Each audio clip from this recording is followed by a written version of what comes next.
robe Amerique Oceani kame Asie fof nde nani olel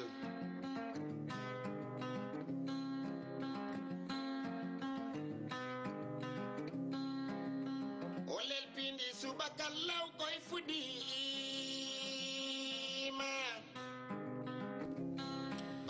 bandiraɓe musidɓe tedduɓe jaam wale mon ɗo gonɗon en gonirɗon kala on calminama on bismama e nde yewtere witede Olel Piindi Subaka Olel Piindi Subaka to karallagal to banggue radio oɗo Subaka hande wonani en toon ko Oumar Diop ɗo yeeso haalirde nde ko musidɗo mon Amadou Moussa Anne to régie télévisé wonani en toon ko Oumar Diobbo Sow heedi to banggue caméraji ɗi ko Djibi Diang on calminama yinde on manama e jettode sikela en jetti jomiraɗo joom paɗe bawɗe boɗo ko wela eɗo wela ende wela ene welira gam humnude aadi kono ne kadi en jetti jinnaɓe men ɗiɗo ɗum ko caggal nde julɗen en nabi mouhammadin ya rasulallah sallllahu alayhi wa sallam en jetti Dawdo Diouf gummiɗɗo ko ɓoyani ɗin kabaruji nder leydi caggal leydi kame coftal balli aadi men e kabaruji jogori wonde ko 13h kabaruji ɓurɗo yaaji so allahu lamɗo jaaɓi ko wona ɗum jettuɗen ko radio ji cegodirɗe men e oɗo subaka hande manam e morlal jiiri ɓe funnague ɓe hirnague ɓe rewo e worgo moni foof ɗo woni ene woniri salminama kono kadi bismama e nde yewtere witede Olel Piindi Subaka hande ko altini ene woni 17 lewru mars hitan ujunnaje ɗe nogas e nayyi ko nden tigui garɗen gam humnude oɗo aadi ene wayno ha joni ko enen goni ɗo Elhadj Abbas kewɗo sawdirde meɗen no ene tawe toon to Fouta ɗum noon en ƴettato tan ha joni waddude hen no gowɗen wadde e kala e saaha en mbiyat Oumar yo ƴellit joni joni o garen e programme woni lelgo yewtere men e oɗo subaka nangodiri funnague irnagere woy worgon lelgo yewtere men koni jogori siforade gadortoɗen ko météo du jour kabaruji weygo gumriɗi en toon to anasim caggal muɗum ma en paw hen éphéméride du jour ko hakkillaji poti nangude oɗo ñalawma hande 17 mars revue des titres heeta hen caggal woni ko sifa e kelle gadane jeyde leydi ndi kanji kala noon ɗi gaari e yontere wattidinde nde ganduɗa wonande to banggue campagne électoral ko noon kadi caggal mum ma en paw hen Olel diwan tawi jillotoɗen ko toon to diwan mo Matam hono kala ñande altini jokkodirde Gawus Diako beele o artan en ko yewti e kabaruji ɓurɗi ɗi mantinade toon to ɗon diwan mbo Matam caggal muɗum ma en paw hen Olel campagne no goɗen wadde kala hen saaha ko campagne o fuɗɗi caggal mum ma en paw hen actualité woni kabaruji ɓurɗi ɗi jojjude e mantinade oɗo ñalawma hande ko ɗon dewten ni gudditen ɓoggol ngol bandiraɓe jokko yewtere nde e 78 158 81 05 walla toon to Skype Piindi espace FM ina wayno ko ɗum wonno programme men joni joni paaɗen koye rogere men ara wandi woni météo du jour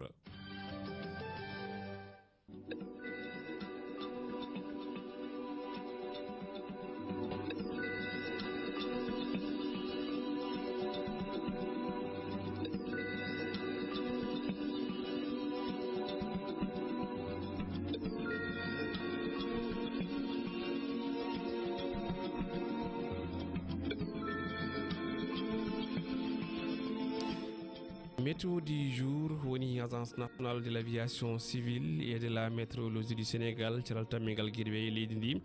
ne wayno ɓe gandini en e ñalawma hande o nguleki ma teske ha tinki woni e nokkuji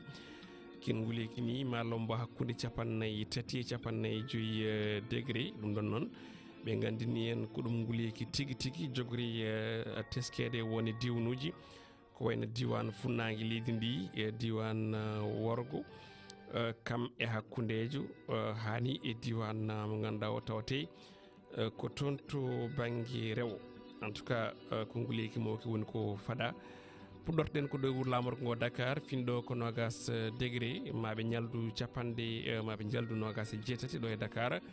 Thiès e Tivaouane toon fintoon ko nogas e goho ɓen keɓori ñaldude ko capannayyi degré Podor fintoon walla Mbour mbiyen fintoon ko nogas e goho ɓenne ma ñaldu capannayyi e tati toon to Saint-Louis du Sénégal banggo ha toon to Dagana fintoon ko nogas degré maɓe ñaldu capannayyi to Podor fintoon ko nogas e tati ɓenne ma ñaldu capannayyi e tati Louga finton ko nogasi goo ɓe ndema ñaldu capannayyi e nayyi Linguére finton ko nogasi jeeɗiɗi ɓe keɓori ñaldude ko capannayyi e nayyi Diourbel finton ko nogasi nayyi hewɗo subaka hande maɓe ñaldu capannayyi e joyyi toon ne wayno toon ko record nguleki e oɗo ñalawma hande kam e Kaffrine ɓen peniri ko nogasi ɗiɗi maɓe ñaldu capanɗe nayyi e joyyi Fatick finton ko nogasi ɗiɗi ɓennema ñaldu capannayyi e nayyi Kaolack finton ko nogasi jeegom ɓe keɓori ñaldude ko capanɗe nayyi e nayyi Tambacounda e Koumpentoum ɓen pini toon ko nogasi jeeɗiɗi ɓe peniri ɓe keɓori ñaldude ko capannayyi e nayyi Goudiri e Bakel ko palɗe e nder on diwan Sénégal oriental ɓen peniri ko nogasi jeetati maɓe ñaldu capannayyi e nayyi Matam fini toon ko nogasi joyyi maɓe ñaldu capannayyi e nayyi degré Celsius toon to Kédougou ɓen peniri ko nogasi jeegom e oɗo subaka hande maɓe ñaldu capannayyi e nayyi Kolda finton ko nogas degré ɓe keɓori ñaldude ko capannayyi e nayyi Ziguinchor e Bignona ɓen piniri ko nogas degré maɓe ñaldu capannayyi e nayyi toon to Cap Skirring ɓe piniri ko nogas goo maɓe ñaldu capanɗe tati e nayyi Sédhiou fini toon ko nogas ɗiɗi e oɗo subaka hande maɓe ñaldu capannayyi e tati ko ɗum wonno ko ANACIM himno en e oɗo subaka hande altini 17 lewru mars hitande ujunnaje ɗiɗi e nogas e nayyi joni joni paɗen koye roguere men ɗimmere woni éphéméride du jour.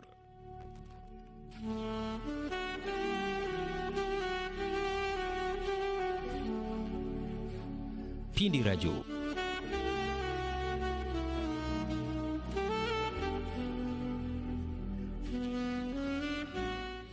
Éphéméride du jour ko hakkillaji poti nangude e oɗo ñalawma 17 lewru mars hitande ujunnaje ɗiɗi e nogas e nayyi puɗɗorɗen ko ñande 17 lewru mars hitande ujunere e temedde jeetati capanɗe jeegom e joyyi woni 1865 e on tum hawre kene sifodira ngal nanodiral e on bitere Pierre Alexandre Mélétar tawi noon ko commandant du cercle du Sédhiou e on ɗon chef biteɗo hono Baynunku de Diagnou le Baynunku noon e wayno kañumen goni adiɓe hodde heptinaɓe toon to diwan mbo Casamance ñande 17 lewru mars hitande ujunere temedde jeetati capanɗe jeetati ɗiɗi 1882 hawre kadi kene sifodira nanodiral ko wiyete prétectorat des français ɓen wonɓe toon to diwan biteɗo hono walla wuuro wiyetego Yassine e nder Casamance ɗum ko caggal gunɗon janggu ɓen ɗon wiyeteɓe Mouri Kounda en tawi noon ko ɓe janno koye troupe colonial français ji ñande 16 février 1882 tawi noon ɓe janno koye toon to nokku biteɗo hono guure biteɗo hono Boudjé e le Yassine 17 lewru mars hitande ujunnaje ɗiɗi hitande ujunere temedde jeenayyi capanɗe joyyi e jeegom 1956 e wayno waɗi toon to ko wiyete ko cercle de la jeunesse de Thiès tawi koye tawteɗo on biteɗo Fodé Diouf chef de province de Kaon ko congrès noon mo ganduɗa ko chef coutumier woni ɓen hohoɓe to e ɗo e nder leydi Sénégal tawi fandade nde wonno ene wayno ko yewtidde kono kadi wadde manam fuɗɗo golle on union des syndicats des chefs coutumiers du Sénégal 17 lewru mars hitande ujunere temedde jeenayyi capanɗe joyyi e jeenayyi woni 1959 ene wayno koye MIROIR gam wadde créé walla ni darnude ko wiyete office des habitations à loyer moderne woni OHLM ɗum ɗon arno lomtare ko office des habitations économiques woni OHE lo HLM noon ne wayno tan waɗama transformé woni tan waylama watta société nationale tawi ko 1997 woni SN HLM mbo mo keptinɗen e oɗo saaha ɗo e nder leydi ndi ñande 17 lewru mars hitande ujunnaje ɗiɗi e jeetati l'an 2008 e on tuma hawruno kene waɗa créé ko wiyete région administrative de Kaffrine Kédougou et Sédhiou ɗin région ngaji tati ɗi ganduɗa ɗi kañumen tigui battidi jibinede ɗo e nder leydi ndi ɗum ɗon noon ne wayno ɗin noon kala gonno ɗin noon tagdi kalɗen kala cewdirno ko ɗi diwnuji woni région mbo Kaolack Tambacounda e Kolda ne wayno noon saabi ɗino région ngaji kala ene wayno tan puɗɗi golle mumen ko ñande 10 lewru septembre e nden hitande l'an 2008 ɗo woni Sénégal dañi ko tolni e région ngaji 14 ñande sappo e jeetati lewru mars ko ɗon goddirten 2020 hitano yunnaji ɗe nogas sene wayno tan hawruno ko wiyete création de la société biteɗo anonyme de chemin de fer guinniraɗo grand trait du Sénégal woni GTS c'est ça tawi ni onon capital entièrement souscrit par l'état tawi fandare nde ne wayno tan ko sembitinde ƴellidde ɗen ɗon booli laabi jorɗi leydi men Sénégal kono kadi e wawde nawde ko wiyete ko opération logistique beele dendagal ɗen golle ina mbawa tigui yitade koye mumen ɗo e nder leydi Sénégal ɗum noddi gueɗe laabi laaɗe jorɗi ene hen pewnirgol lawol lana jordi Dakar Thiès kono kadi Thiès Tambacounda hani Thiès toon to Diourbel ko ɗum wonno éphéméride du jour ko hakkillaji ponno jaggude e oɗo ñalawma hande sappo e jeetati lewru witendu mars ene wayno en ngala souvenir ne tawno joom souvenir o kadi ala ɗo en kaali Elhadj Abbas tawoyte ko toon to Fouta e Kumbaru joni joni o paaɗen koye roɓino jayndeji kono haade nden en jetta radio ji ɗi ganduɗa ene cegge men e oɗo subaka hande ndiki Spar FM Tamba Demet FM to Demet ko noonne Hunar FM to Hammadi Hunare Danema FM toon to Matam Fouta FM tawate ko toon to Pété joni joni paaɗen koye revue des titres.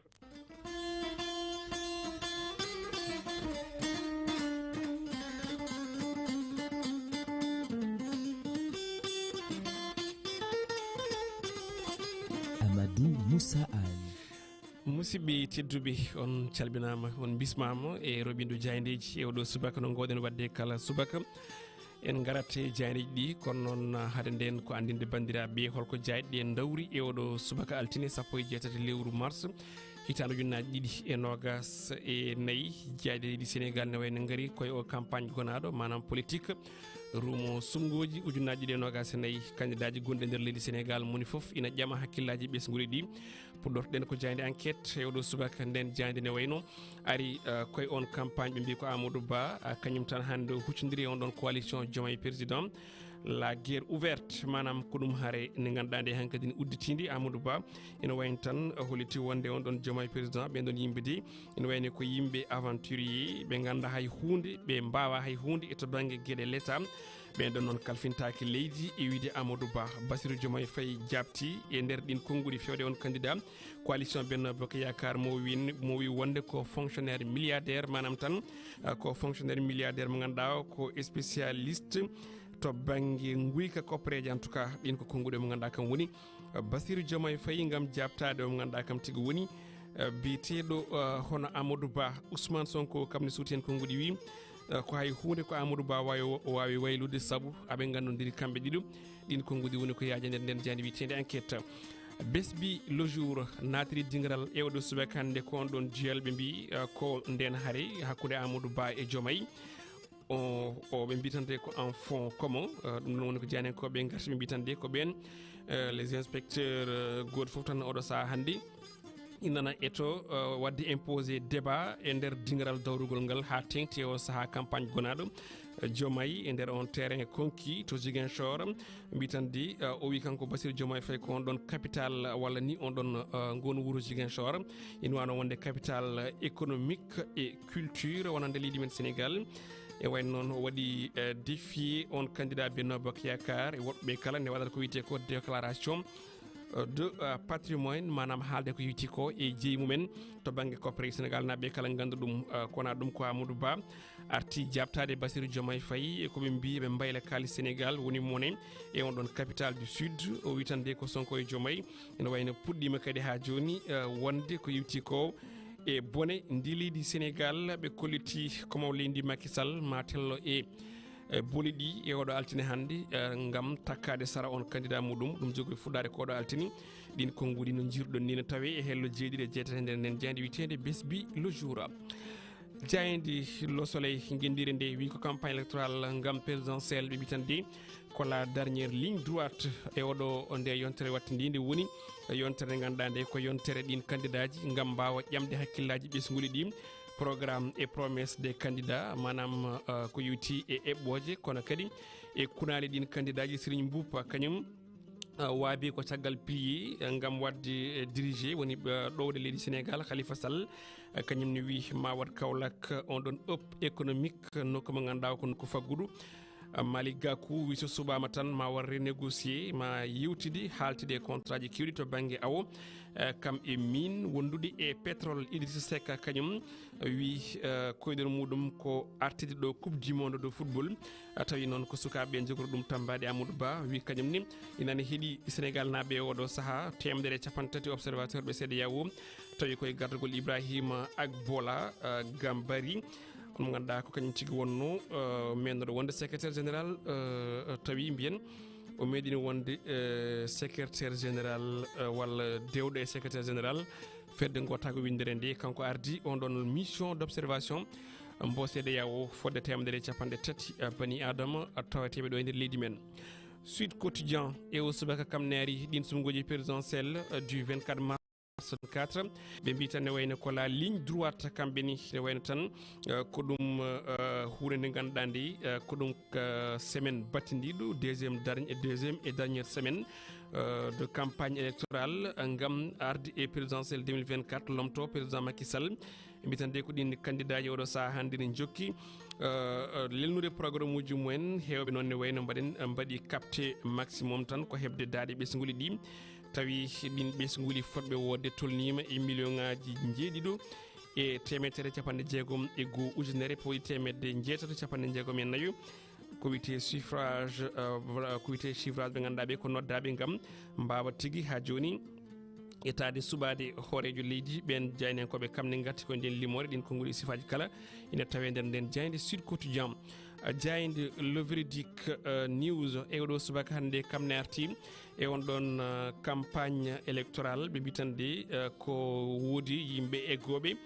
ena tawta on candidat Benno Bokk Yakar kono kadi e rencontre ɗum ɗon woni clé e on ɗon succès campagne mo Amadou Ba woni hebde oɗo saaha saabi noon jeyane ko ɓe mbi ko la campagne d'Amadou Ba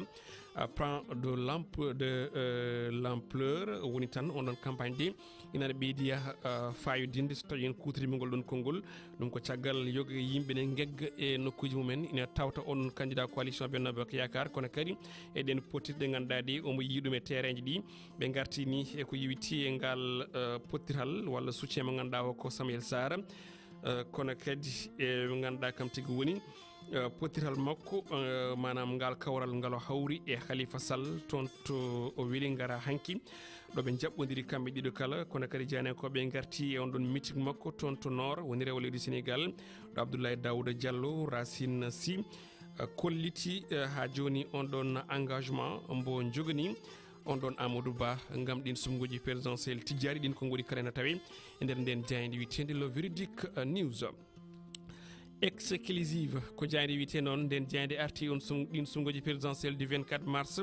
2024 les foule manam ko ɗum ha joni mbiyen kewendi jamanu woni ko teska on ɗon candidat Benno Bokk Yakar Amadou Ba ɓe mbitande ko sowi diwi darima e dow worgo leydi Sénégal e oɗo saaha noon o yerɓini kadi toon to funnague leydi ndi o tindi ko toon to banggue centre woni diwan hakkude leydi Sénégal manam jeyanenkoɓe mbitan kala to Amadou Ba rewi ina wayno ko kewendi jamanu woni ko teska toon jaɓɓima kono kadi rewi caggal makko toon to Kaolack Nioro e Gossas ina wayno tan nana paari gam jaɓɓade e oɗo altine hande Amadou Ba responsable uji ɗi ganduɗa ɗi ko Benno Bokk Yakar gummima darima kucce terrain o gam wadde ko wiyete ko ba le rappel beele tan neɗɗo mumen ne wawa tigui subtede dès le premier tour en tout cas jani ko ɓe garti hen kono kadi ɓe garti on campagne électorale toon to Kédougou ɓe mbi ko jaɓɓugal patam lamiwal woni ko maire mbo on gon wuuro wiyetego Kédougou Ousmane Sylla ina wayno tan jaɓɓori on ɗon Amadou Ba jayde l'indépendant e oɗo subaka hande wi ko on campagne électorale Tambacounda Kédougou Wélingara Kolda Amadou Ba ne wayno fait le plein kalto rewi tan ene wayno ko jamanu kewɗo woni ko teska toon ko kewendi yimɓe mariyime Tambacounda Kédougou Wélingara e Kolda Amadou Ba ne wayno ɓe mbi tan de ko jopimo opposition o wi ko ndi leydi ne wayno resdetaki ɓen yimɓe ganduɗa ɓe ko aventurier hunde eta banggue état ɗin konngudi Amadou Ba ina jaaji e helle mabɓe tati e nder nden jeyande witende l'indépendant li quotidien jayne groupe origine SA nde e oɗo subaka hande kamni arti ko yewiti on ɗon bilan ko mbiyata bilan mi parcours limorde ganduɗa nde ko yontere de campagne e wiide directoire de campagne on ɗon Amadou Ba ene wayno ko ɗum yontere nde ganduɗa nde ko yontere Fatam Lamiri wonande kanko on ɗon coalition benno on ɗon gardiɗo walla ni candidat e on coalition Benno Bokk Yakar ene wayno ɓen ɗon leader uji benno kañumen kala kesɗirini hoolare muɗum nden jogui e on ɗon Amadou Ba. Jayde las quotidien ene wayno ha joni kam ne arti on ɗon candidat mbo Amadou Ba mboɓe kolliti wonde kam ɓuuri teskere nde yontere to banggue kewidi jamanu mobilisation Amadou Ba ɓe mbi ko yaltini cegeneji boowal o wi ko Diomaye walla Diomaye kañum ni ne wayno waɗi promé hurnima wonde ma waylu koppereji kono kadi wayla lamorgo ngo itta ɗum ga e Dakar nawa ɗum toon to wuuro wongo en tout cas ɗum woni ko jayne hen ko ɓe mbiri o wi noon ko kanko Amadou Ba ɓeɗo de kadi puɗɗima wonde caɗele tampere wonandi ɓe so guuli leydi Sénégal e oɗo saaha hay ɓe cuwa taw hay gaynude yaltude kaso kadi eɓene paggito bonɗi gam fawde ɗum kadi e dow ɓesgol leydi Sénégal guila e tuma muya hani e fawde hunde e guri ɓe ganduɗa ɓe ko yimɓe ɓurɓe labde e mabɓe so tawi defti konnguli mo ganduɗa kam woni Amadou Ba. Jayde Vox Populi kam ne arti on ɗon dernière ligne droite e oɗo campagne électorale mbitande ko holtan ɓen ɗon polytechnicien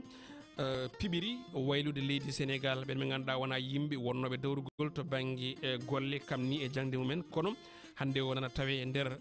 guesa dawrugol ba ɓen ɗon di holtan no piɓiri waylude leydi Sénégal ko wayno projet ji ganduɗa ɗi ko société o candidat biteɗo Déthié Fall gartuɗo e toɓɓe kewɗe tawi fandare nde so tawi suɓama ina yiiɗi o waylude leydi Sénégal Idrissa Seck kañum ne ɓe mbitandi ko adi foof fawi yesso ko wiyete ko homme d'état tawi ko homme d'état mo ganduɗa ko expérimenté ganduɗo kako fate banggue faggudu kono kadi andi holno laamu ɗowrete. Anta Babacar Ngom wi kañum ko debbajo mo ganduɗa o baɗo ko wiyete ko baɗowo incarné woni incarnation des ambitions des femmes et de la jeunesse on gorka on debbajo wi kañumne ko candidat mo ganduɗa o hande ina hokka sukaɓe ɗaminare hesere kono kadi ko yewti e ɓen ɗon rewɓe on debbo ni ina wayno ina e nder campagne e oɗo saaha e nder leydi Sénégal. Pape Djibril Fall kañum hunanima Sénégal naɓe gurdam moƴƴam gurdam pattam lamiwal ko wayno ceerno Alassane Sall kañum ni ene wayno ɓe mbi tan ko holliti yidde muɗum ko wadde ko wiyete ko hôpitaux mobile tawi ɗen cafri ɗum gummoto koye guure mawɗe ɗe tawoya zone uji ɗi ganduɗa ɗi ko zone uji enclavé nokkuji ɗi ganduɗa ɗi ko jokiɗi kanko ceerno Alassane Sall ne wayno kankone o wonno ko e nder jokli Sénégal toon to rewo leydi ndi. L'Observateur groupe Futurs Médias nde kañum won ko teski e oɗo campagne électorale ɓe mbi ene wayno tan ko sukaɓe e nder oɗo campagne ene wayno ko enfantillage des politiques cukagu e nder dawrugol ganduɗa ko ha joni opération gam wadde charmé woni tan étade tigui wiyede on ɗon neɗɗo ne ɓaadi sukaɓe saabi jaynen ko ɓe mbaɗi ko natta ɓen ɗon tato ɓe ganduɗa ne ƴetti sukaɓe ko ene Malick Gakou ko wayno omo ganduɗa kam woni ceerno Alassane Sall wondude Aliou Mamadou Dia ɗum ɗon woni ko jaynen ko ɓe mbaɗi yesso e ngal ɗon natal goɗɗum ko tawete hen ko PDS e Benno Bokk Yakar les tractations ɓe mbi tan di ko hewɓe darimi oɗo saaha ne mbaɗa ko wiyete ko médiation woni kaldigal gam kandol lando wiyete ka ha joni PDS ene tawta Benno Bokk Yakar ɗi sumgoji tijjaɗi ina tawa hen ni notable uji ganduɗa ɗi ko PDS ɓe garti kadi e rôle woni juuɗe ganduɗa ɗe ko Macky Sall ina tawe ko yewti on ɗon médiation gam ko yewti e on ɗon ɓen ɗon PDS ina tawta ɓe ganduɗa kañumen goni wiyeteɓe hono Benno Bokk Yakar. L'éveil quotidien ko jayni wiyete noon e oɗo subaka nden jayni kam ni arti koye administration moderne et non budgétaire walla non budgétoire en tout cas so tawi en tungnimi ɗin ko guuɗi ɓen jayni en koɓe kolliti wonde ko Anta Babacar Ngom kañum tigui fixe ko wiyete ko priorité o joppima lawol makko e oɗo saaha kanko on ɗon debbajo ni ene wayno ɓe mbi o holliti wonde so tawi o laamima mawo wat ko wiyete ko administration moderne tawi ñamata koppareji no fewi ɓe garti e on ɗon prochain quinquennat so tawi Amadou Ba suɓama wi yidde muɗum tan ko wadde créer 1 million d'emplois woni million golle sukaɓe Idrissa Seck toon to Parcelles Assainies o wi ko nden e ɓoore makko pacte ene wayno tan maɓe ndeglu maɓe cafru dendagal caɗele Sénégal naɓe gondi e oɗo saaha Ousmane Sonko toon to Casamance o wi ne wayno tan ko ɓiyon arti nana huccite mon e oɗo saaha ɗum ko goɗɗi o suutno toon to ganduɗa kañum tigui woni Kolda walla mbiyen toon to Ziguinchor to tawano Mamboy Diawo ina tawe toon to le Bowol ne wayno noon wiide makko tan e oɗo saaha hannde ala kowoni fandare makko so wona sembitinde ko wiyete enseignement supérieur jangde townde toon to diwan mbo Diourbel. Walf Quotidien kam natiri dingiral koko wiyete ko ha joni wadde juuɗe mabɓe e nder on ɗon campagne tawi kadi koye on candidat ɓe mbi ko Macky e Sonko ultime duel hollirde won tan ko Sonko dariɗo hannde kam ne telle terrain o Macky ene faɗa hannde e nder terrain ngam nangoren ɗo mo ganduɗa kam tigi woni hono Amadou Ba ɓe mayni kadi ɓe mbi ko jabtima Ousmane Sonko o wi ko ndi leydi no wayno tan resdetake ɓe ganduɗa ko yimɓe ɓe ganduɗa e hunde yimɓe ɓe ganduɗa kadi ala ko woni gooƴe mumen so wona bonnidde kono kadi e ñingdi e ɓesguli e campagne toon to Diourbel Anta Babacar Ngom e wayno hunima ma addan Sénégal naaɓe ko tolni ujunna e million ngaji 5 golle woni 5 millions d'emploi kono ɗum politique et développement Mamboy Diawo witande koɗo saha hande jiɗi muɗum tan ko waylude hono on ɗon visage woni e yesso leydi Sénégal réforme to banggue ko wiyete territorial et administrative Serigne Mboup yidde muɗum kamne ko wadde ko wiyete ko wadde créé ko wiyete 6 pôles régionaux. Rewmi Quotidien ina wayno kam narti Amadou Ba ɓe mbi ko suuti dande dow fewde yoga e candidat ji o wi wona e candidat ji nanɗo e nder leydi ndi koɓe de danger wonande leydi ndi manam ko kulhuli mawɗi leydi Sénégal ɓe gonani ɗum so tawi ɓe gaari pouvoir en tout cas ɗin konnguli o joopi hen koɓen on candidat Bassirou Diomaye Faye ne wayno ɓe garti e on ɗon ngal jaɓɓugal ngal ganduɗa ngal ko jaɓɓama toon to AKPS Parcelles Assainies Idrissa Seck ɓe mbi ina wayno tan ko hunima ma artir jaam duumiɗo kono kadi o waɗi aduɓe omo ganduɗa kam woni directeur de campagne makko biyeteɗo Madane Kane. Jayde Le Quotidien kam nerti e on attaque ɗen biyoji hakkude candidat ji ɗiɗi Benno e coalition Diomaye président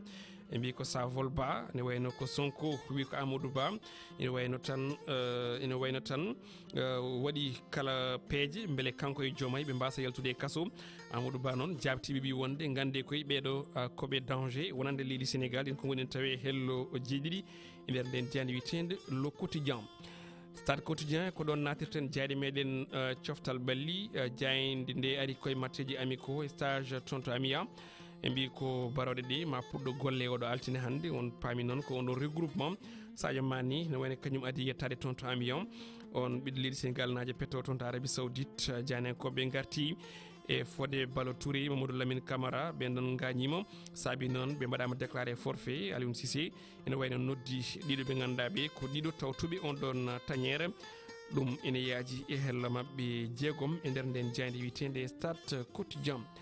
Lorokor ko ɗon guddirten jayde meɗen e oɗo subaka hannde nden jayde ne wayno ari koye on fenêtre fuɗɗade puɗɗugol rassemblement des lions ne wayno ko ɓeɗo hesɓe ɗiɗo noddita gam lomtade fode Balo Touré Mamadou Lamine Camara ɓen goni Mikaël Ngor Faye Rasoul Ndiaye kamɓe kala ɓe tawti on ɗon gonɗon weero ɓe mbi ko fode Balo Touré waɗama forfait kamɓe Mamadou Lamine Camara caggal ne gañi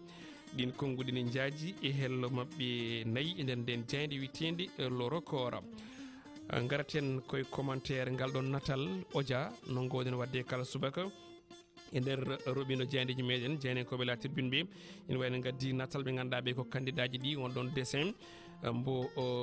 ganduɗa kam tigui woni Oumar Diobbo so hemnaten ko ɓoyata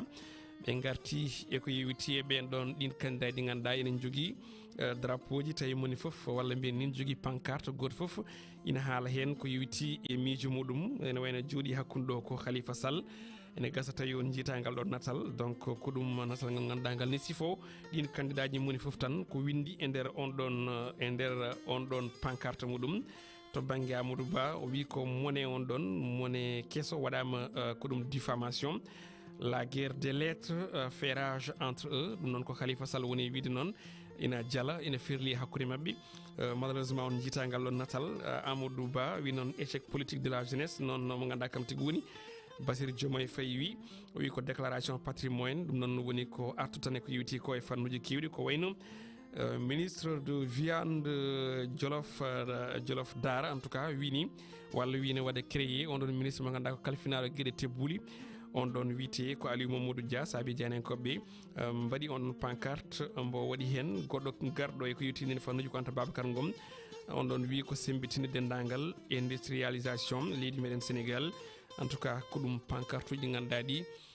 janenkoɓe ojaɓe on ɗon dessin ina kollita en e ko yewti e nder jaydi meɗen e oɗo subaka hannde musidɓe tedduɓe ko ɗo wuddi roɓino men jaydeji e oɗo subaka hannde Allah jarama on jarama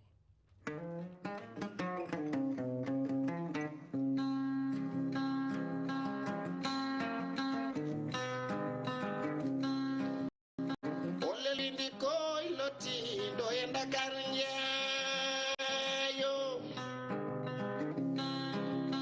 nangodiri funange irangere woy worgon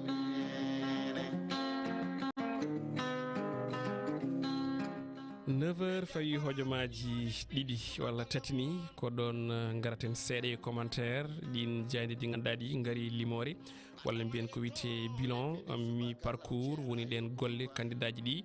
fuɗɗiɓe golle mumen guilañ safe hande balɗe mataw sappo normalement par ce que ko aset jewtuɗo ɗo jamma ɗin campagne uji puɗɗi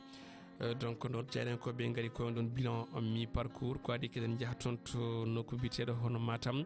e ko yewti ngel ɗon Olel diwan wayno janenkoɓe garti e sembe kono kadi e harde ganduɗa nde ko guerre ouverte hanke dini haare nde ganduɗa nde teskama haare konnguri bien sûr to banggue dingal dawrugol hakkude ɓeɓe ganduɗa kam tigui goni coalition Diomaye président e won candidat coalition Benno Bokk Yakar woni Amadou Ba en tout cas ɗum woni ko teska e jayɗe meɗen e oɗo subaka hande joni joni paɗen ko toon to Matam e Olel diwan tawede toon Gawus Diako woni way gandi ko ɗum rewata hen hayso tawi ko Olel bedda fonno hen rewde kono en jafnima Olel diwan ko toon to Matam Gawus Diako nana e ɓoggol Gawus assalamu aleykum salamu mi salmini bandiraɓe foof mi salmini yettiyankoɓe e heɓloɓe yewtere nde ko noon a salmitama min namdo mbar ko jaam fini toon to Matam e hol kabaruji aussi ɓurɗi toon mantinade oɗo saaha mo gonɗen a jarama ko jamɓol fini ga e nder diwan Matam wonande kabaruji noon ko hande o kam ala kabaru gonɗo ga sowona goto o tan no PULAAR wiyata ni dillal ngal ko goto bajja mawal ɗum to banggue dawrugol dawrugol ngol ne ko banggue waɗoɓe politique aroɓe gaɓe kewɓe mabɓe gaari ga hewɓe mabɓe jettima ga hayso tawi won mabɓe wirtiɓe walla won mabɓe arɓe tan daari hewɓe mabɓe ko gaari ga en ko ɓuuri ko teskede noon e arɓe gaɓe foof gila noon e candidat pouvoir o ha yetti opposition hay goto mabɓe kam haalani programme beele programme uji koko cuuɗa walla ala hankkadi koko natti haalede haalte tan komin gaari gotani min balle min naggam naggam hewɓe noon nen kaala ɗum ɗon hokko saabi hikka campagne o goho o waɗa koye korka ɗiɗi o ala kalis tati o ala programme ko ɗum hannde ɓuuri wawde hannde haalede ɗo e nder diwan saabu rewɓe ɗo ɓe mum hewɓe mabɓe kalani programme kadi won mabɓe kadi kaali programme mo ngannduɗa ndeƴata hakkillaji yimɓe ɓe kono ene keɗo ene jaada e mabɓe to banggue noon mobilisation to banggue keewal mbawide kam candidat pouvoir o ɓuuri hewde keewal jaɓɓi ɗumen ɗo henna wonni sikkannoɓe wonde hayde koye korka waɗi ma waɗ ɗum jarnani abbade kono kam hewɓe jalti gam abbade bandiraɓe ko hol candidat ji puɗɗi toon rewde so tawi aɗa wawi limtande no wone mabɓe ko wayno ceerno ko wayno oɗo candidat pouvoir o Amadou Ba ari ga en ko wayno Dia ari ga en woni Aliou Mamadou Dia Aliou Mamadou Dia ari ga en ceerno Alassane Sall aussi ari ga en ko heddi ko noon hewɓe kadi gaari ga en hay so ƴettaki nemeɓe fof de tawno hewɓe mabɓe jettaki Kanel kaadi tan ko Wourossogui te Wourossogui kadi Kanel wonande anduɓe en gandi woɗodir seeɗa kadi ko korka wonata kono en mbawi kam arɓe gaɓe hewɓe kam kalani programme gartan birti jeehi Allah andi hol sababu est ce que caggal ɗin candidat ji arnoɓe toon ƴamde lefol laamu ɓe est ce que militant ji mabɓe mbiyen cadre uji département ɓe kañumenne tellima e terrain ne mbaɗa ko wiyete ko caravane banggue caravane hayso tawi won telliɓe ɓuuri tellade wadde caravane ko wonɓe opposition ɓe ɓen ene tello hayso ɓe goɗɗata haɓe tello kam ɓe jiyaɓe e nder beddaji he jiyaɓe corcorta e galleji ɗi jiyaɓe aɓe jaaha kono wonɓe pouvoir ɓe kam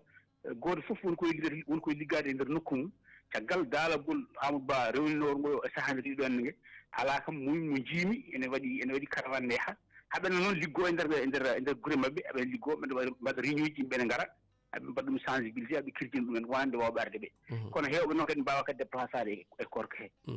gonɗen koye lewru korka Gawus Diako to banggue cogguuli jeere nde mbar ɓeydaki beele kadi ala ko fuɗɗi ngakkude to banggue jeere nde hay so tawi ala ko fuɗɗi ngakkude to banggue jeere eɗen mbawi kam to banggue guura kam koko ɓeydi ha wona seeɗa to maaro noon to nebam to lijumaji to banggue tew kadi ɓe mbawi wiide tew o wona beɓɗo yiide no feewi hay seeɗa jeeyete ɗo wonande ko woneno ɗo ene guertoɗe enen jeeya hay ɗum ne sa yi goɗɗo yiyata ko caɗele to banggue liɗɗi ɗi kadi garlumen wona noon weeɓiri saabu ɗum o immoto ko banggue Mauritanie o ɗum o immo banggue Sénégal wonande firgoji garoji ɗi kono hay ɗi firgoji garlumen kadi weeɓata so ari kadi arata kadi ko seeɗa arata yimɓeɓe jiira firti kam to banggue korka ka guura ka ene muusi ha maayi keɓal ngal ala hay saɗa jogui kalis ma ni a wawa yiide ko coɗɗa walla ɗo codoyɗa heddoro kada abbo aɗa yaha banggueji foof so gonga tan guura ka ene muusi prix o ne monti ha wona seeɗa maaro kam hannde gorme mata maaro saabu maaro sa ɓurɗo webde o jarata ujunaji nayyi temedde ɗum ko ɓurɗo webde walla ujunaji nayyi temedde nayyi hay ɗum ko wiyete ko maaro jayɗe si maaro mo ganduɗa hoore ma ko miskine ɓe ñamata ɗum ujunaji nayyi e temedde nayyi ɗum noon aɗa so tawi are korka no hewde fereji e hewde caɗele ɗum kadi tan ko musalla mawɗo wonata Amadou Moussa o saaha gonɗen koye lewru korka ko hen keddorɗen namdal batidingal tan eɗen keewi on ɗon diwan Matam oɗo saaha ko saaha nguleyki beele nguleyki yettima ɗo yimɓeɓe telloto e maaje ɗe surtout onon jimɓe maayo ngo walla tolnima to yimɓe leppinta tekke oɗo saaha eyyi aɗa andi korɗo ene yaawi tinde nguleyki ha wona seeɗa kono eɗen mbawi wiide hikka no wuldi foof semori kam korkaji ɓennuɗi duuɓi ɗiɗi ɓennuɗi walla duuɓi tati ɓennuɗi ɗi saabu ɗiɗo duuɓi ñalawma wulat ha yimɓe cikka koye cuɓu woni jamma o eɗen mooli Allah nelaɗo mum aɗama taw jamma hikka noon nangue ngue ene wuuli kono wona hano yimɓeɓe gullirta ni to banggue jamma o kadi kala nguleyki mbawɗa wulede jamma ñalawma o kadi ene semora hay to banggue nguleyki ñalawma ki fuɗɗi wulde seeɗa ɗeɗo balɗe tati walla ɗeɗo balɗe ɗiɗi fuɗɗi wulde seeɗa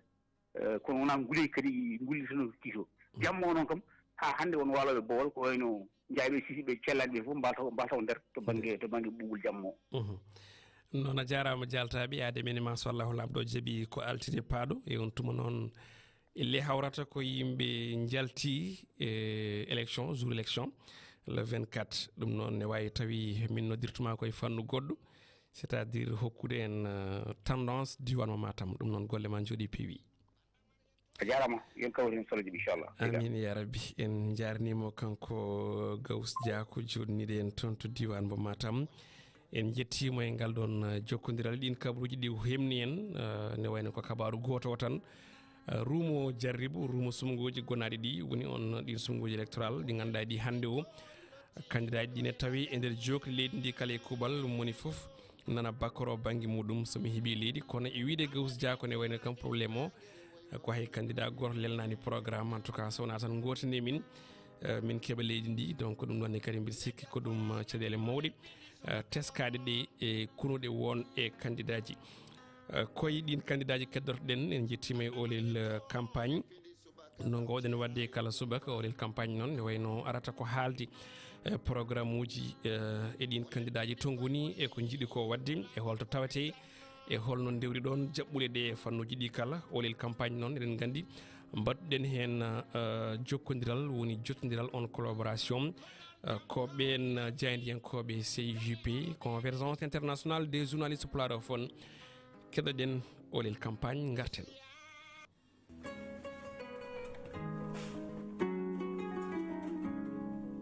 bandiraɓe musidɓe tedduɓe onon woɓe heɗade ne oɗo waktu on calminama on bismama e kabaruji men rumo sumgo hooreji leydi 24 mars ujunnaje ɗiɗi 24 ɗo yeeso haalirde nde ko musidɗo mon Amadou Moussa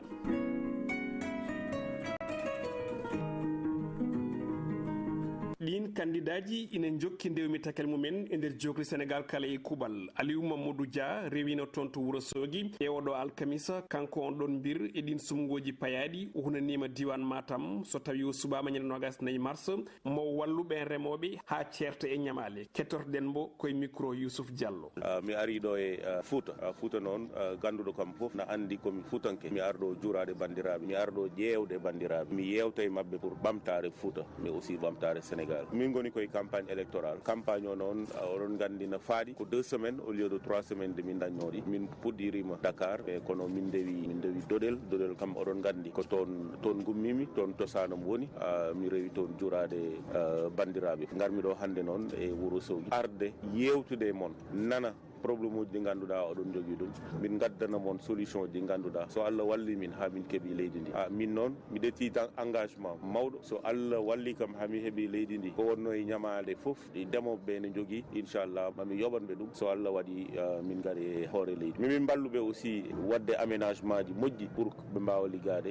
liggey moƴƴo wallude Fouta ha Fouta ɓamto ko régime uji garɗiɗo foof aɗa belsini no fewi région du fleuve min noon inchallah somi ari mami no Sénégal fof wonno ko konguɗi Aliou Mamadou Dia candidat mo lando PUR tawi ƴettuno haala makko ko Youssouf Diallo to diwan Tambacounda paaɗen falde Goudiri fuɗɗima jabbade won e candidat ji caggal Amadou Ba dewɗo ɗon fay toon to Tamba kawtal Diomaye président kañumenni mbaɗi ko wiyete caravane e nder ngon wuuro Goudiri cimtol Amadou Djibi Bari ko ñaade bir woni aset sappo e jeegom lewru ndu Amadou Ba lawake kawtal Benno Bokko Yakar yetti ɗo e Goudiri sanga waktuji sappo e jeenayyi pawɗi hojomaji capanɗe tati o tawi ene jabbimo e o nokku ko jimo suware président conseil départemental mo Goudiri gardiɗo kawtal ngal e diwan Tamba o ine wondi e Ramata Saw sarɗiyanke falde Goudiri e hilifaɓe woɗɓe kono noon kanko Amadou Ba o daraki caggal nde o salmodiri e ɓen ɓe limtuɗen e hojomaji dabbi kamɓe kala ɓe naatti e weralaji mabɓe ɓe tindi Tambacounda to waɗi meeting mawɗo e on jamma on sahani tawi ko yoga e mairuji falde nde jeeyaɓe Benno Bokko Yakar ina padoyimo toon e Tamba caggal nde lawake Benno Bokko Yakar o ɓenni kawtal Diomaye 2024 lumi yolde nde ɗum noon ko yimɓe makko taweteɓe ɗo e Goudiri ɓenne mbaɗi caravane mawɗo e nder Goudiri ngam hollirde doole mum ɓe kolliti gardiɗo mabɓe hono Bassirou Diomaye Faye ina ara hande Tamba kono o yettotako ɗo e Goudiri ɗum haɗata noon maɓe gummin set timmuɗo ngam jabboyade mo ɓe kolliti kadi Goudiri-naɓe yoppam ko Bassirou Diomaye Faye woni lawake kolniɗo o ɗum noon so tawi Goudiri ina yiiɗi uddidde hello dawrugol heeso yo suɓo Bassirou Diomaye Faye ñande 24 Mboyi woni mars hitande ujunaje 2024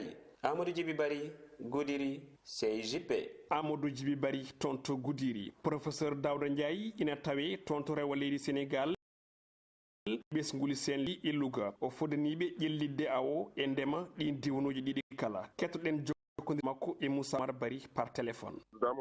e nder joɓɓude amen meɗen gannoyi yaltinde kaalisi kewɗo gam ɓeydude boñ ndema wondude e gaynaka sappo e joyi e nder temedere wel nawde jagorgal kalfinagal gaynaka e nder diwal Louga nawde jagorgal kalfinagal awo e nder diwal Saint-Louis mamin battu jeytare guura gonga e nder Sénégal tawi ko wallude diwal ngal ko ngal diwal mawgal ko fati e ndema e gaynaka remoɓe ɓe aynaɓe ɓe e awoɓe wonɓe e nder diwal ngal ala foof koɓe namni so wona okkede sembe e miijo am ɗum ma ustu ngakkere golle sukaɓe saabu 60 e nder temedere sukaɓe ɓe ngala golle gimmori ko e nder dowri ndi ko fati e awo ngo noon hoɗon gandi Sénégal nani yaltina pétrole ɗum noon no wawi battinde e nder awo ngo golloɓe ko fati e awo ngo no gondi e kulihuli wadde ina jojji ɓen foof jewtide peeje ƴeewe gam awo ngo hono no ndemaka ni wasa mayde ɗi fannuji foof jokka ɓamtude faggudu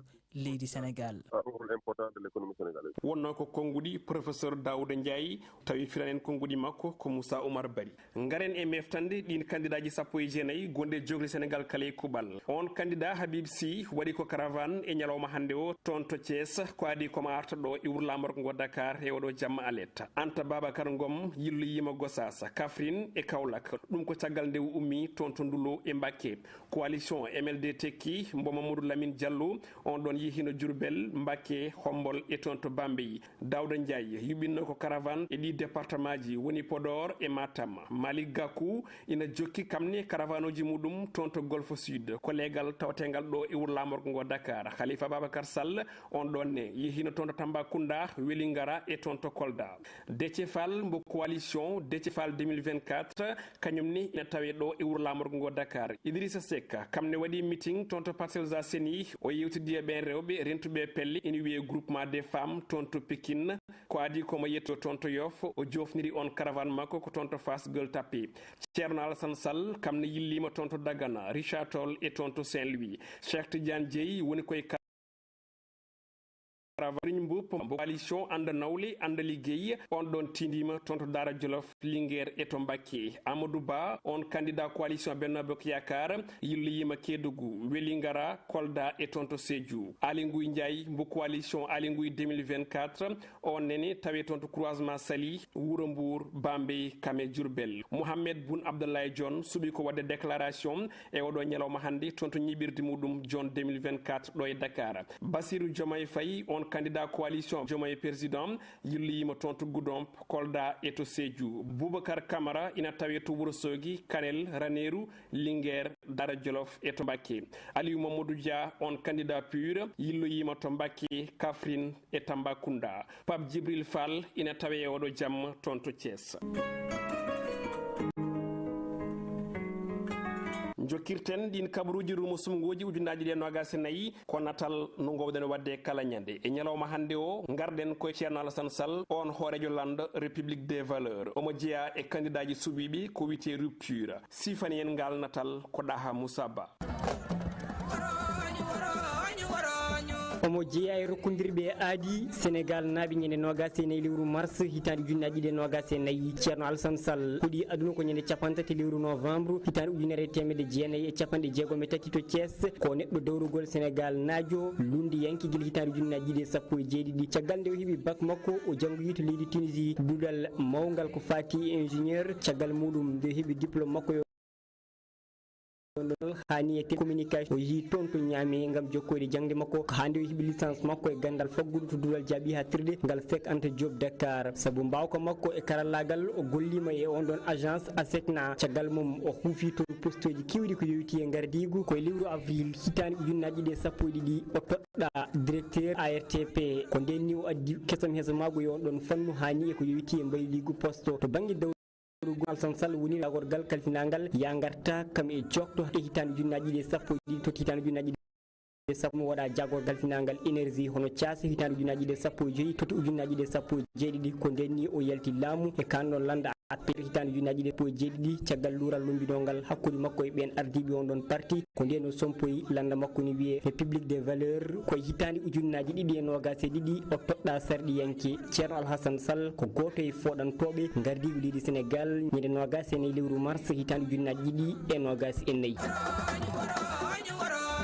ɗaha Moussa Ba natal martoye janggo e kabruji men so Allahu lamɗo jaaɓi ko balɗe jeeɗiɗi heddiɗo e ñalawma sumgoji ɗi e on tuma hawri ko kutorde ɗin sumgoji ina jokki sarede e nder Sénégal kala e kuɓal falde Goudiri heeɓi ɗen kutorde wote e oɗo ñalawma alet sappo e jeeɗiɗi lewru ndu ketɗen hen docteur Mamadou Julde Diallo horejo seeɗa falde Goudiri o yewtidi koye Amadou Djibi Bari hande de ko wiyete structure SEDA arnoɗo wadde formation makko tataɓo par ce que SEDA kañum waɗi représenté Sénat nder Goudiri SEDA noon kañum watta darata golle ɗe no yaari e élection darata est ce que droit ji yimɓe koɓe foti hebde ko élection ɓe keeɓi ɗum guila windagol ha résultat ji ɗi no hokkiri kala waɗo natuɗo affaire élection SEDA no jogui droit wadde mo contrôlé dara ko waɗɗa ko est ce que no yaadi e lawol walla yaada e lawol amma ɗum ko préfet walla sous préfet walla wotowo tan walla candidat kala waɗo élection meɗen jogui droit wadde mo contrôlé ndara ko mbatta ko sono yaadi e loi o walla yaadani e loi so goɗɗo kadi ari wimen yomin wallumo ko yaadi e affaire élection min kollamo lawol ngol to wawi wonde foof gol guila windagol e liste ji ɗi ha ñande résultat o tottirte nder Goudiri ɗo ko ɗon liggey amen haaɗi hedditi ko Sénat mawɗo kadi ƴetta holla yimɓeɓe lawol minen ko ɗum joɗɗini amen lieu de vote manam ta nokku to wotete ko 150 e jeetati bureau ji ɗi ko 150 e joyyi bureau de vote département o jogui ɗum noon ko 15 communes ji ɗi foof bureau foof lieu de vote foof représentant wonat hen wonno ko konguɗi docteur Mamadou Julde Diallo horejo seeɗa Goudiri tawi o yewtidno koye Amadou Djibi Bari bandiraɓe tedduɓe heeɗiɓe ko ɗum wonno komin gaddanno on e kabaruji rumo sumgoji horejo leydi 24 mars hitande ujunnaji ɗi 24 en jetti jaydiyankoɓe terɗe CJP fedde jaydiyankoɓe windere hutortoɓe ɗemgal Pulaar wonɓe nder diwnoji ɗi kala ha ɗo e wuuro lamorgo ngo Dakar Allah jarama kono kadi on jarama e kettugol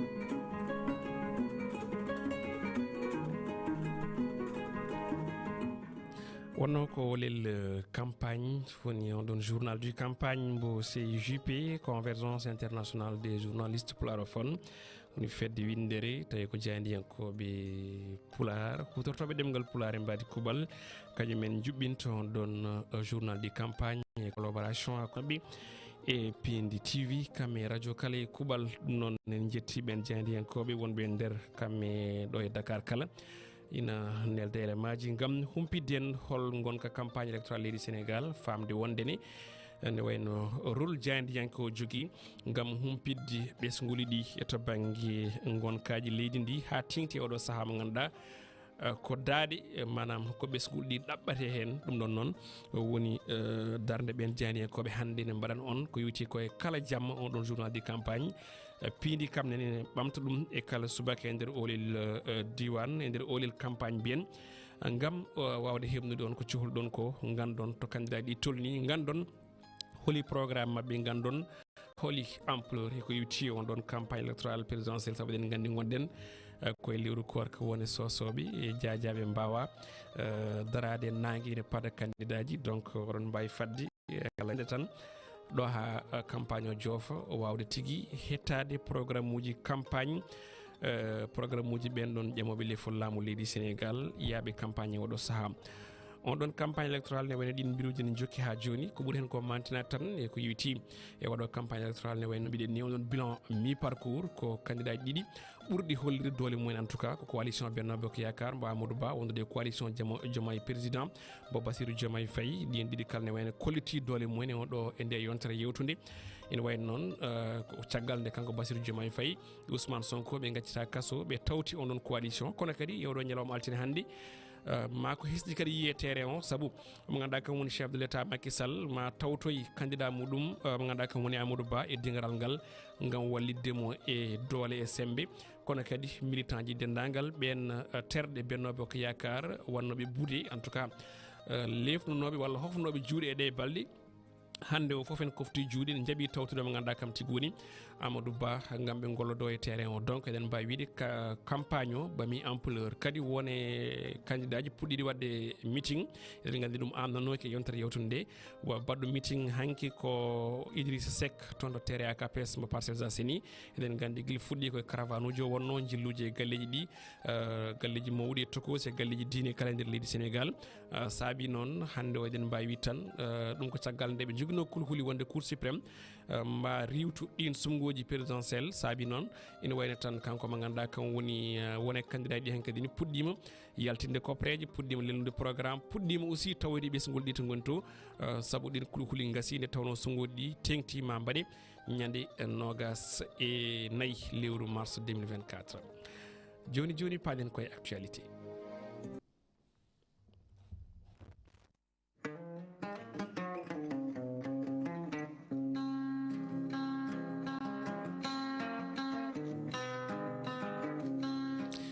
Actualité oɗo subaka hande no wayno en garat e toɓɓe goɗɗe ɗe ganduɗa ɗe teska e actualité saabu wona tan politique wooda wona tan kadi aussi politique wuura e oɗo saaha saabi noon garanen bandiraɓe kadi ko heddi ko e kabaruji ɗi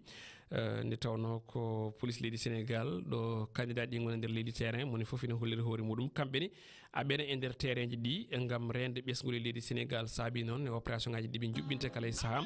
on opération mo ganduɗa ko opération gam haɓade ko wiyete banditisme woni ngol manam ɗen gueɗe ganduɗa ɗe ko gueɗe caysa yaagu saabima ɓen police gendarmerie leydi Sénégal nangui ko tolni e temedere e temedere e jeegom en tout cas bani adama tawi ɓe jaggui hen kadi ko tolni e temedere nogas go kilogramme huɗoɗɗa e noko chambre indien ene wayno noon ɗum ɗon waɗi ɗum nden darde waɗi ɗum ko au commandement de la gendarmerie nationale jokkuɓe opération ngaji mumen ɗo Dakar e wonnokuji manam Dakar e banlieue muɗum ɗum ko caggal nde teska agression ngaji e fannuji kewɗi ɗi ganduɗa ɗi hande ina tawe e nder leydi ndi kala e kuɓal actualité goɗɗo ko yewti ha joni e fannuji goɗɗi tawi wona dawrugol ina tawe hen caggal no mbiɗen ni on opération gendarmerie leydi Sénégal jokkuɗo ina wayno ha joni gueɗɗe ina manam ko yewti ɗin fannuji ina jokki e nder leydi ndi woni on opération mo ganduɗa o ko rende ɓesguli ɗi kala e mbadi kubal goɗɗum ko tawete hen ko actualité kalaɗo ɗo haalta ɗo woni warango famille diol len gandi ɗum kewino ɗo woni ɓesgu diol waranoɓe toon to dowlaji dentuɗi tawi ni ɗum wonno ko toon to d'Anvers nder dowlaji dentuɗi wonno koye lewru wonno koye hitara ujunaje 2021 ene wayno goto e ɓen ɗon tuumaɓe kañum tigui waɗi ɗenon gueɗe countré ɗi o happanama duuɓi 4 kaso on verdict ni ne wayno yani ko ñande aljuma jewtuɗo ɗo o wiyete ko Gavin Seymour mo duuɓi 19 e wiide jande libération dokkirɗo kabaru o ne wayno tan on mo ganduɗa kam tigui woni on ɗon gorkajo heeɓi ko pen tawi yaadi koye accord on ɗon justice américain gam caggal nde on ɗon waɗi ko wiyete ko plaidé coupable on ɗon journal noon holliti wonde ɓe woɓɓe tumaɓe kadi jaggaɓe on alhaali ene wayno tan alhaali mumen nana paadi ko wiyete koye noon jugement woni nden ñawore mumen nde ganduɗa ko ñawore tigui warango ngoɓe mbanno e ɓesgu diol moɓe duppuno galleji mumen ha keddi hen toon to d'Anvers dowlaji dentuɗi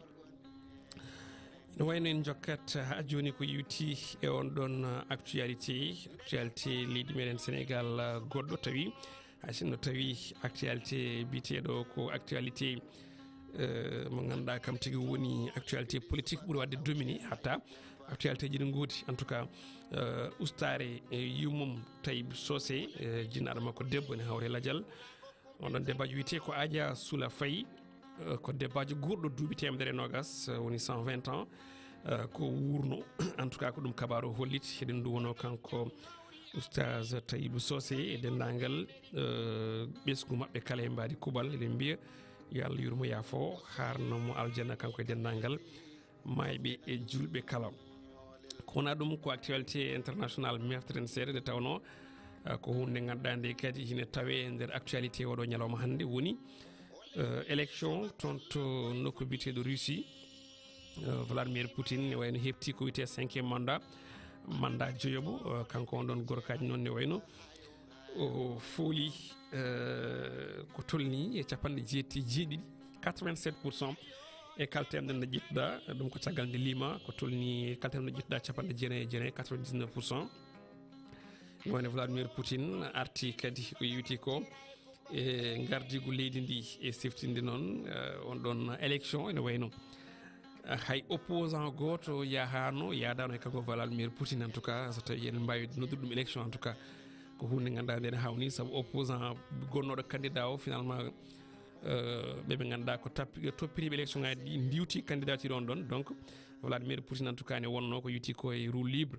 hay goto yadano ɗin noon sumgoji en tout cas tawi ko opposant sérieux opposant makko mo ganduɗa ko gana mayɗo ko ɓoyani ko woni Alexis Navalny kono caggal nde o subta kanko hoore leydi Russie o e nder jamma jengguɗo hanki o huccidiri ɓesguli dow Russie o holliti wonde tan yoɓen gandu o accata occidentaux ji ne mbaɗaɓe ko wiyete ko intimidé ɗon noon o joppi ko Ukraine e leyɗele goɗɗe ko wayno Europe hani toon to Amérique holliti wondema o jokku rende ko yewti ko e jaam din ɗon leydi o joppimi ni dendagal ɓe min ganduɗa kañumen goni yimɓe sutoɓe konngudi e paye makko ene hen hoore leydi Ukraine Volodymyr Zelensky kollirɗo wonde tan Vladimir Poutine wayno ko gorko mandilɗo e pouvoir gorko mo ganduɗa o hankkideni koko hankkidini ala ko yiyata sowona pouvoir ala ko woni yidde makko sowona wadde ko yewti ko ha joni e wadde ko wiyete ko wadde régné on ɗon diplomatique walla on ɗon diplomatie mo ganduɗa ko biteɗo David Cameron kollirɗo wonde tan oɗo élection ina ñiŋi ɗum saabu wala ko wiyete ko équilibre manam ala foof opposant mo ganduɗa ko tawtoraɗo ɗin sumgoji États-Unis kamne waɗi critiqué on ɗon instructé on ɗon vote mo wi wonde waɗama ni toon to nder leydi Ukraine occupé tawi ko Moscou waɗi ɗum occupé dirigeant ji mbaɗino Venezuela Nicaragua Cuba Bolivie ɓen to banggue mumen jetti jarni on réélection mo ganduɗa kam tigui woni Vladimir Poutine en tout cas koɓe allié ɗi ganduɗa ɗi nanggorani on mo ganduɗa kam tigui woni lombo Kremlin en tout cas réaction ngaji ɗi ne keewi e nder leydi ndi e nder partout e nder windere nde ngam weltanade mo ganduɗa kam tigi woni Vladimir Poutine cubtaɗo e 5e mandat e oɗo jamma bedɗo toon to leydi witendi hono Ukraine. Actualité toon leydi witendi Russie jafoɗon actualité mo ganduɗa ko ɓurɗo faɗede ko rassemblement on équipe nationale du Sénégal capantati go joueur ene tawe toon to Amiens en tout cas ko ɓuuren ko hewde ma tawto toon to Amiens gam fuɗɗade golle ko yewti on ɗon stage gam match Sénégal ñande aset nogas walla ñande aljuma nogas ɗiɗi lewru ndu tawi ko match amical hakkude Sénégal e Gabon fenêtre FIFA Aliou Cissé noon wanno convoqué ko capantati go joueur en hen sukaɓe joyo tawi nini hen Amadou Diouf mbo duuɓi 15 lebbi jeenayyi kono kadi ne tawe hen Mikael Ngor Faye wondude Rasoul Ndiaye tawi ngari ko jaɓɓade walla lomtade Fodé Ballo Touré e on Mamadou Lamine Camara gañiɓe oɗo week-end ina wayno noon ɗenɗon golle ma puɗɗo hande on stage toon to Amiens wuuro tawtengo nder leydi France musidɓe tedduɓe ko ɗum wonno komin gaddan noon to banggue actualité joni joni o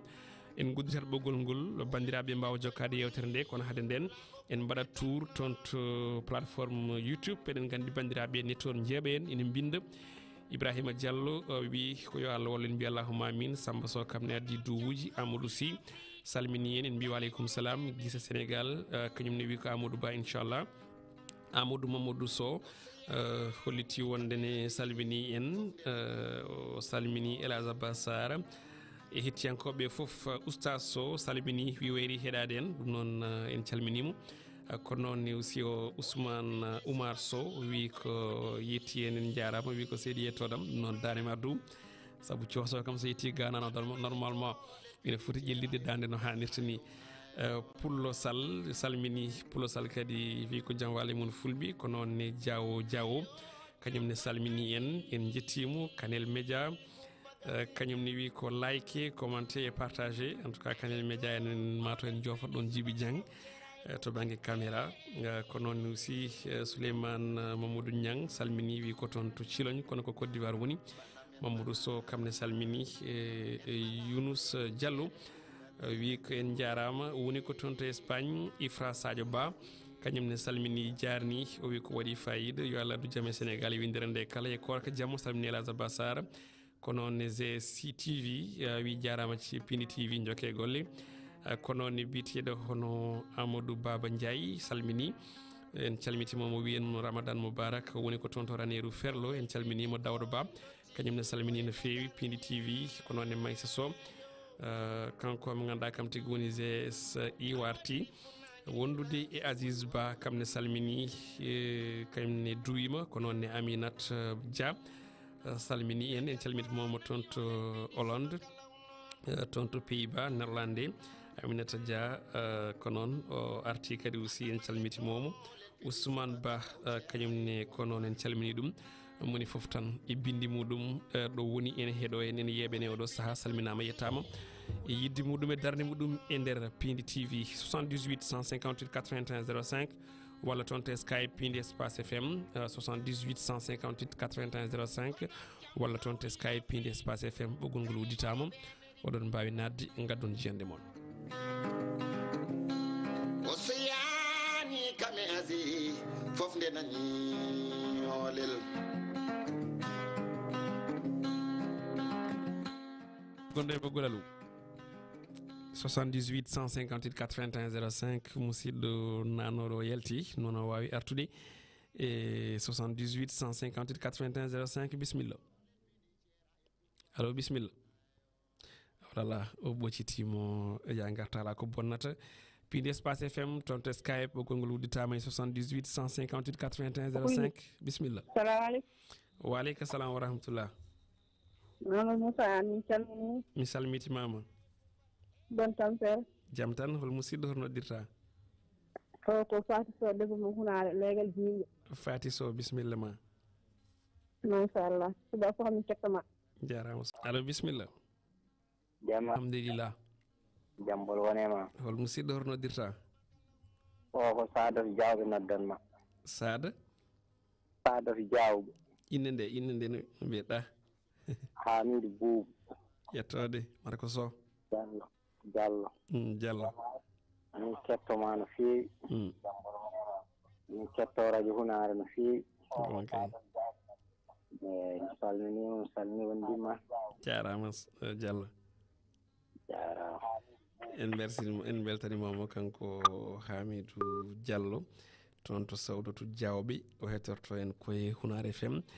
la 104.9 78 158 81 05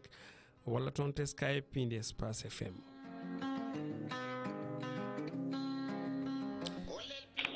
Allo bisimilla. Salamu aleykum. Wa aleykum salam wa rahmatullah. Amadou Moussa on pini. Yawur. Jambala wale mon. Jam machallah hol musidɗo noddirta. O ko Haruna Ndaw to woni Bosiyaɓe. Bisimilla maɗa seydi Ndaw. Mi salminima weltini mon. Kadi kamru ɗi ndewi lawol machallah. Jarama Ndaw. Min calmini équipe o foof.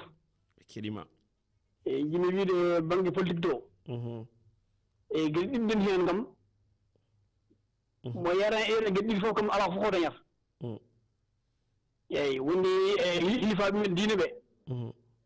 Kalmo yarani maɓe. Yarani e diwan Fouta. Bidima ko ndigal heɓata min wiya noon. Eyyi mi salminima mi weltanima no yo Allah waɗinen jaam adde e leydi he. Jarama Ndaw. Ok salamire gagne. Merci beaucoup a jarama en beltanimomo kanko Haruna Ndaw toon to weendu Bosiyaɓe kamne hetorto en koye Hunar FM la 104.9 mbaɗen détour tokos toon to plateforme o sosoɓe gari toon ko wayno mo ganduɗa ka woni Sow Moussa ko kalɗo woƴa déjà holko ñamate ni par ce que gonɗen koye koor kala ko haali noon haalde haala ñebbe donc ko kalɗo woƴa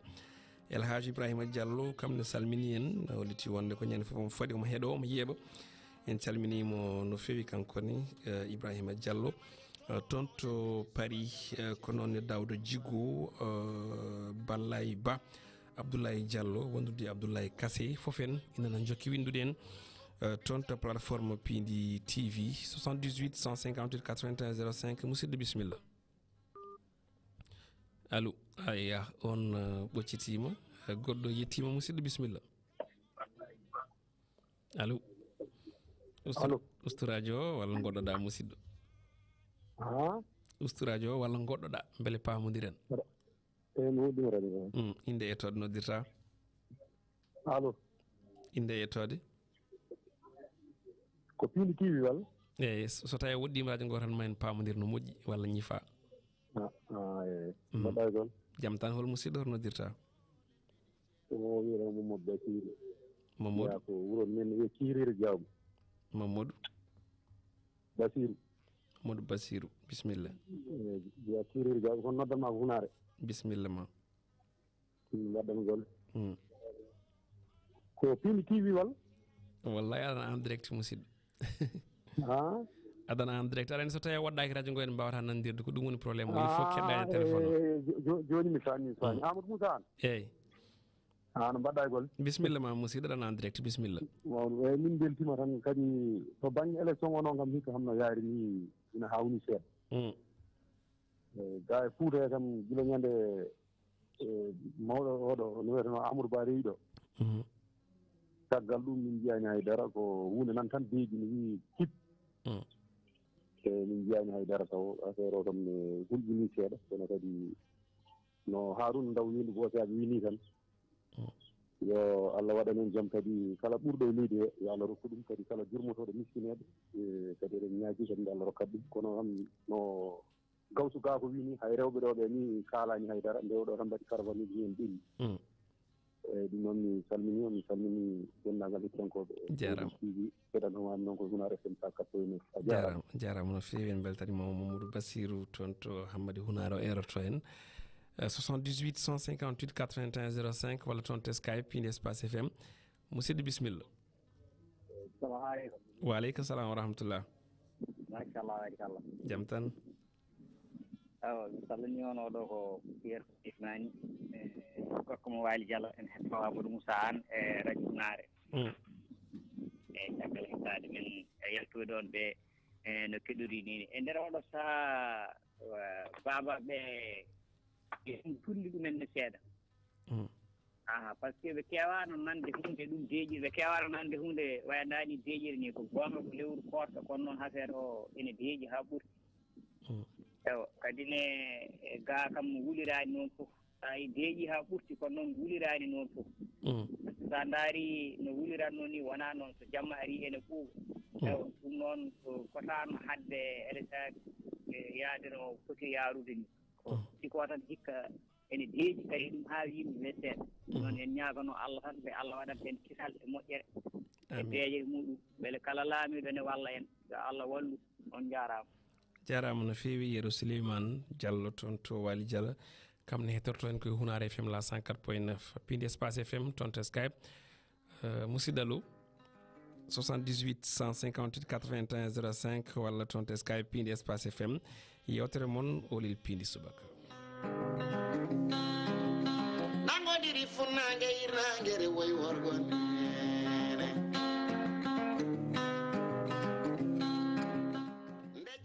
raw musidɗo bisimilla fini yawor mi fini kay machallah awa ali jam seydi an jam tan nen kadija no wondimma mbaɗi seydi ba aɗa celli no gangel naaɓe wallahi celli alhamdulillah bisimilla ma seydi ba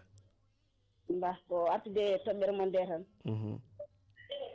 banggue politique to politique o ne waɗi fayida kono noon hikka kam dal politique o manki tan dal jirumomi ni par ce que ene ɓuuɓi ha ɓuurti wona ni wayanno mi anda noon taw ko korka ha waɗi ɗon walla holɗum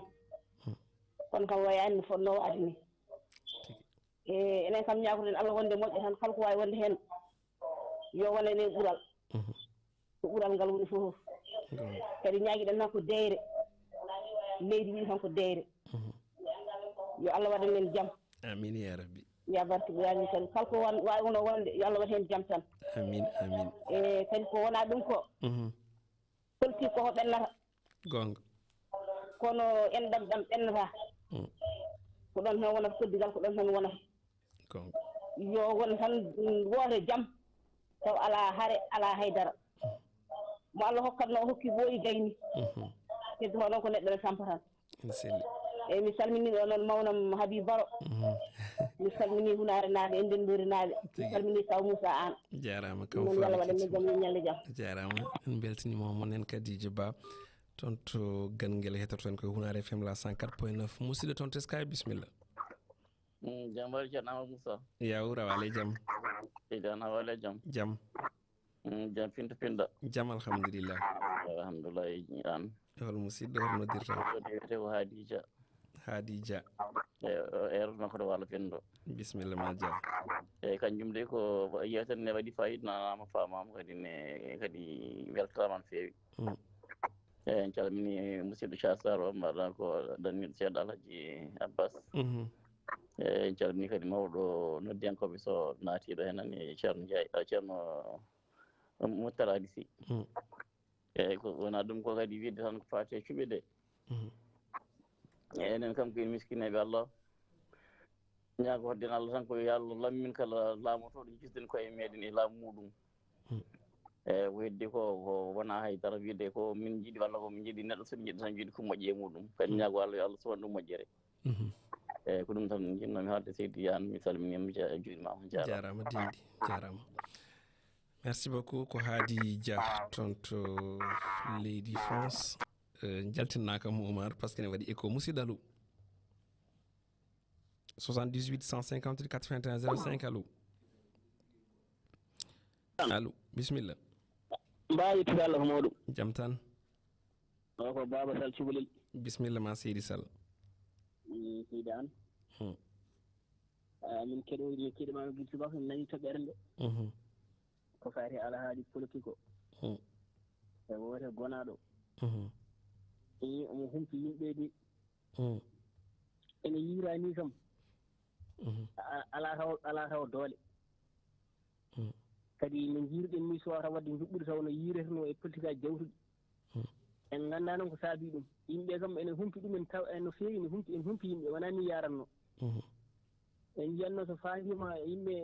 ene jertine ene kollite ene kadi fof heeɓide ƴeewe kala mo alano hen yiɗɗine mbetema dañ hay ɗum fof ndemaki taw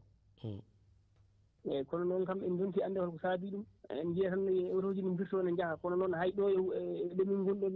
way kono woote waɗani ni taso en nanani haydara hay goto telliraki ɗo taw heddi noon ko Allah andi Allah laaɓa ñiiƴi metteli yo Allah waɗanen jaam.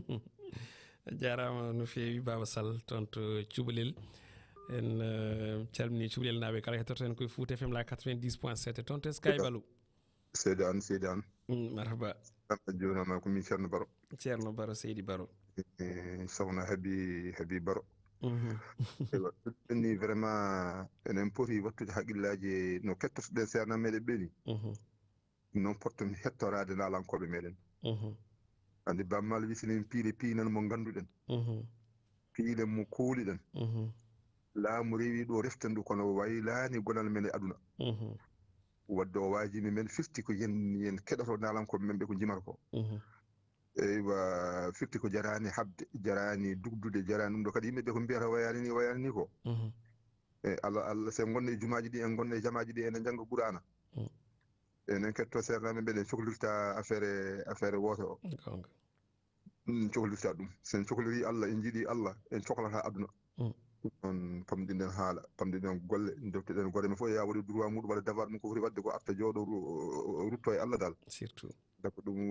woni ko nafata min janggo yawmal qiyamata e yeeso Allah kamɓe goteɓe ɓe dartata ko meɗen naddata e meɗen e gardiji meɗen ɗum noon cohliren laakara men no ɓuuri ko cohluɗen e aduna men ko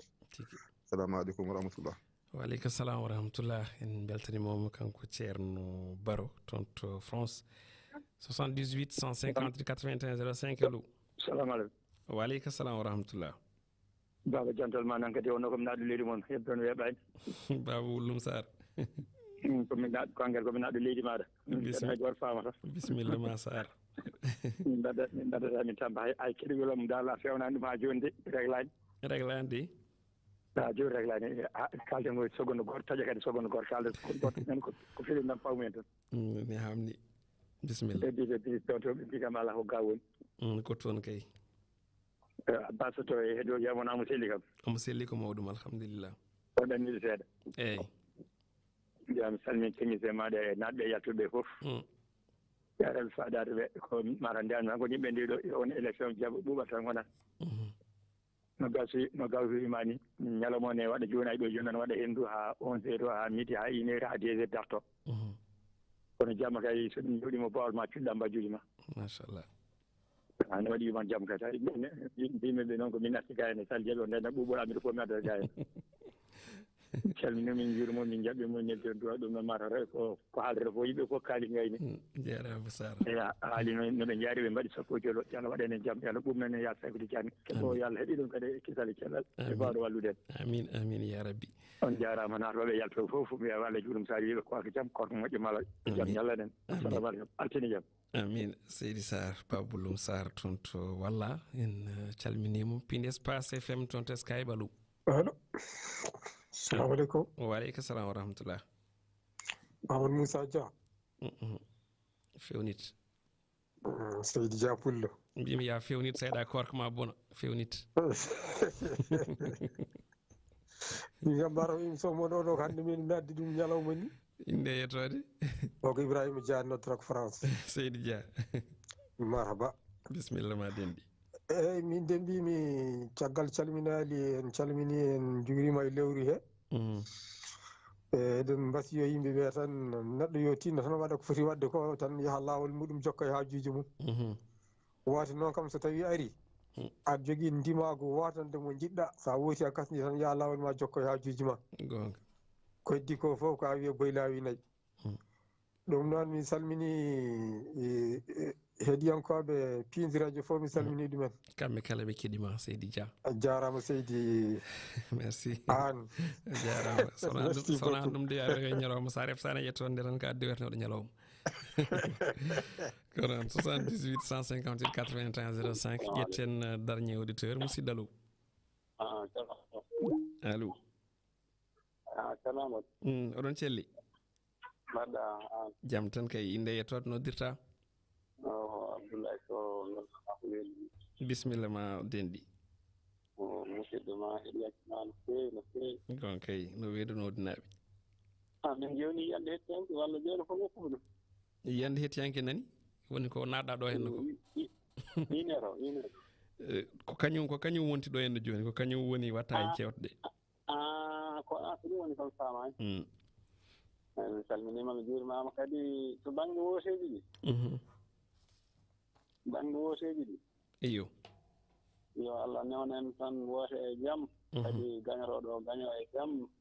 ko moƴƴude nde ko jurmotoɗo jaafotoɗo ballowo amin ya rabbi e ko wiyete campagne o ko banggue porte ni tan wawata waade ma anan ɓe fof so ñawli sen hay hunde mbawa jamani kadi ko tampuɗo mani fof hankini waɗete ko hoore mum yallah wanni mon fof tan yo yaa woto so wooti yaha hosta to galle muɗum jarama no fewi jara min beltanima on noon no fewi no fewi belta noon kala saha ɗon ballinin e humpito minen ɓuuri weltanade on merci beaucoup jarama ko noon wonno ko Abdoulaye Sow toon to Wendu Nodi hetto toon koye Hunare FM la 104.9 ɗum noon ko kanko wonno dernier auditeur koɗo guddirten yewtere nde oɗo ñalawma hannde dokkodiren aadi bandiraɓe janggo e waktu 8h30 nangui 9h50 en jetti to karallagal mo ganduɗa kam tigui woni Oumar Diop to banggue radio to télévision régie télévisé won toon ko Oumar Diobbo Sow caméraji ko Djibi Dieng en jarni bandiraɓe kala e mbaɗi kuuɓal caktiɗe cingnoɗe meɗen oɗo subaka ko noon jettira woni ndike Espoir FM eɗen gandi ko toon Tambacounda kono noon koye ɓe goni koye eggude Demed FM noon ene wayno kañumne ha joni mataw Dibo Oumar Dibo yitani lawol ngol mataw ko korka ha jaggimo Hunare FM ene jokki hen en calminiɓe kamɓe kala e mbaɗi kuuɓal heɗortoɓen toon ko noon ne Danema FM toon to Matam wondude Fouta FM toon to Pété fof en calminama heɗortoɓen to banggue application lien Skype e plateforme uji ɗi kala jettama e yewonnoɓen toon to Piindi TV ayde men moɗon e yewtere nde ko janggo talata so Allahu lamɗo jaaɓi ko ɓoyata ma on keeɓ yewtere moɗon witede holno pinirɗon Malik Oumar Ly e kimmudum yo Allah hokki en wedde dow jaam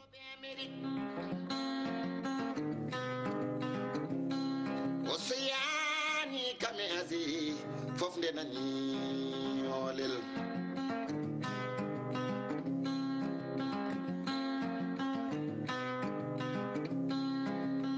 olel pindi subaka law koye fuɗɗima banda marieto olel pindi ceera e kumpa hayo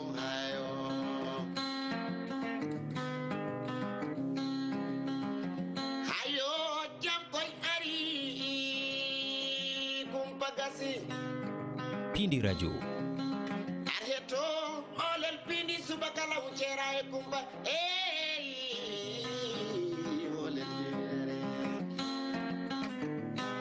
banda men malama